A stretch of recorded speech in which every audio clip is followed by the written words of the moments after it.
तहरीक इंसाफ के इस्तीफों के मामले पर आमिर डोगर और ख्वाजा साद रफीक आमने सामने। पीटीआई रहनुमा बोले कि खास मकसद के लिए असेंबली में वापस जा रहे हैं। किस्तों में इस्तीफों की मंजूरी स्पीकर की बात की नफी है।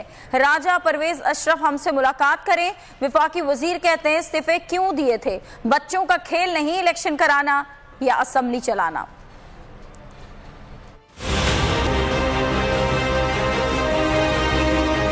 स्पीकर कौमी असेंबली हमें मिले ताकि ये 45 अराकीन कौमी असेंबली के इस्तीफे हम उनको जमा कराएं। कौमी असेंबली से इस्तीफे दिए थे तो उस वक्त कौन सी चीज़ काट गई थी जो कौमी असेंबली से इस्तीफे दे दिए थे? ये मुल्क जनरल इलेक्शन की तरफ जा रहा है। मैं तो इलेक्शन के इस वक्त हक में बिल्कुल नहीं हूँ बतौर एक पॉलिटिकल वर्कर के। हम असेंबली में खास मकसद के लिए जा रहे हैं। इन्होंने तो असेंबलियों को तमाशा बनाया हुआ है। इनको हक ही असल नहीं है असेंबलियों का इलेक्शन लड़ने का, फिर कहते हो असेंबलियाँ तोड़ेंगे।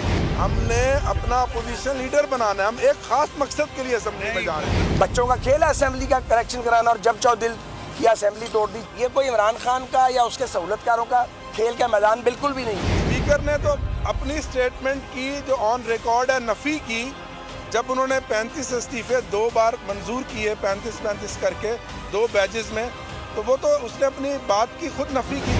इलेक्शन करा देना और इलेक्शन खेलना ये तो मसले का हल नहीं है। लोग तो भूख से मर रहे हैं और IMF को फिर बुलाना पड़ गया पाकिस्तान में।